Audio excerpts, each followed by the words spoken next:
Hello, this is Icarus, Wings of Fate.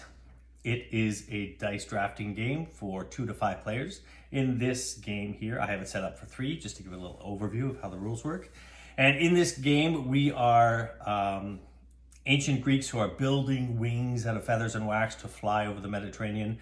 And just like their namesake, Icarus, if we fly too close to the sun, our wings will melt and will fall into the ocean.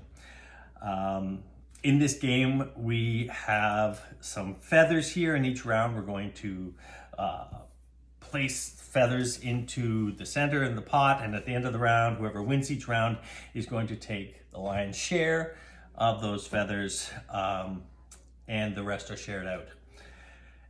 The game ends when one player is out of feathers and can't play anymore, or when one player has 3 golden feathers. And I'll explain how you get those. Anyways, in this game, there's a certain number of dice, and on the back of your player card, there's a setup there, shows the dice for each player, but I'll explain what each of these dice are. We have white flight dice, which are just normal dice. We always have the 3 sisters. The black dice are the 3 sisters, the fates. And we have a certain number of yellow dice, Eudora, the gift of the gods, and that changes based on the number of player. But what we're going to do at the beginning of each round, we're going to take all these dice and we're going to roll them on the table or into the tray here. And we're going to draft them one by one in player order. I have the Icarus marker here, so I'm going to be the start player. And as I said, every player starts by putting 2 feathers into the center. And they kind of lose those on their takeoff. And then I look at these dice here and I have a number of options. So if I take a normal flight dice, a white die, I can take that for free and I can put it in any one of the 4 slots. And what I'm trying to do is to create 2 double-digit numbers that have the most range between them, from 00 to 99. However, the person at the end of the round who has the highest number, if it were 99, would be disqualified. They went too close to the sun and they burned, and then everyone else gets to share. So I don't want to have the highest number, but I want to have the most range between my 2. And even if in my dice placement, my 00 is on top and my 99 is on the bottom, you just get a chance to reverse them when we figure that out. So as first player, I've taken that and I have placed it there. Going clockwise, the next player says,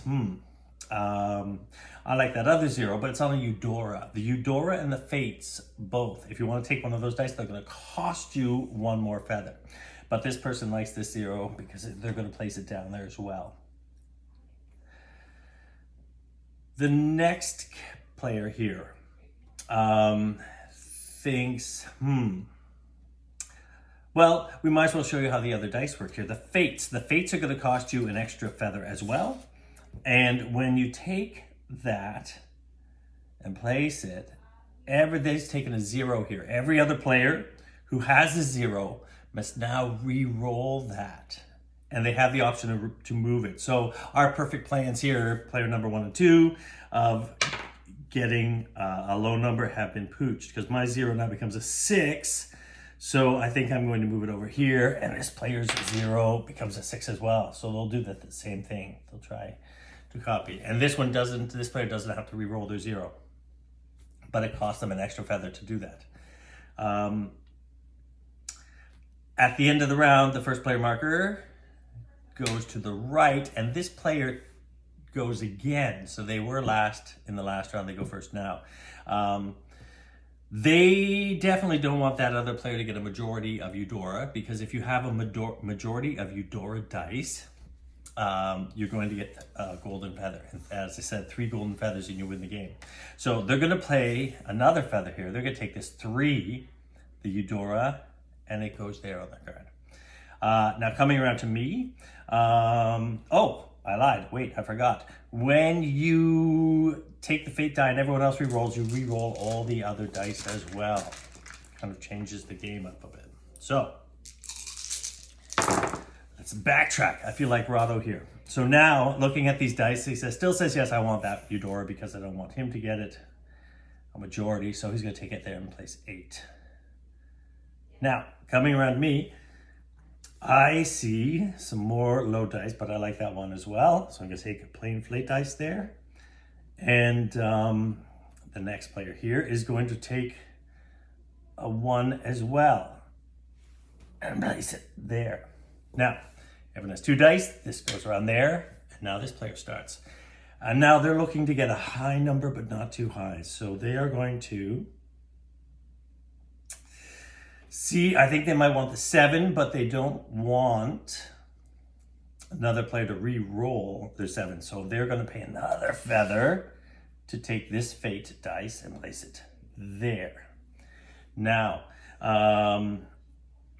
nobody has a 7, so they don't re-roll. So we are going to re-roll all these dice. Oh, lots of zeros there. Okay, so now it is this player's turn, and they see they're going 70, so they don't want to go that high, but they think, oh, I just bumped that. 6 would be good. Playing flight dice there. Coming around to me, I definitely think I want that 5. And that's the end of the round. Everyone has 3. So this moves back around to me, and I get first pick again. So I think I am going to take, I'm going to take the 9 and place that there. Let's play over here 70. Now, see, they are going to end up higher than this player here. And there's nothing they can do about it. So they might as well take one of the, well, they're going to be highest anyway, so they'll take a plain die. And this player here, it doesn't really matter what they take at this point, so they'll probably just take the 62. So now we can see everyone has their dice. No one has a clear majority of the Eudora, so nobody gets a golden feather. This player went highest with 70. They flew the highest. So they're disqualified. So now we decide between these 2 players here. We look at 62 and 8. So their range is, math time, 54. And I have 59 and 16, so that's 43. So this player won. So what happens is we look at the feathers in here. We've got 1, 2, 3, 4, 5, 6, 7, 8, 9, 10. This player will take half of the 1, 2, 3, 4, 5. Round it down. This player here will take half of what's left. There's 5. Round it down. So they'll take 2 back. And then 3 are removed from the game as an offering to the gods. They're lost. So that is the end of one round. And we can see how some people can grow their pots, others can lose. And certain dice can affect other things. If one player has the majority of the Eudora, they would have the option of either taking their share of the pot or a golden feather. They don't get both. The other thing is, because this player over here was disqualified, they had the highest, they still have the Eudora, so this player does not have the majority even though that player was disqualified. And I think those are all the rules. You just play around until one player is out of feathers. If they run out of feathers in the middle of a round and their only option is to take a fate die or a Eudora die that they would have to pay a feather for, the gods have mercy on them until they finish the round, because it's possible they might win something. So the round never ends abruptly in the middle of it. You play until the end of the round with them getting the mercy of the gods until the round is finished. And that is Icarus, Wings of Fate. Thank you very much.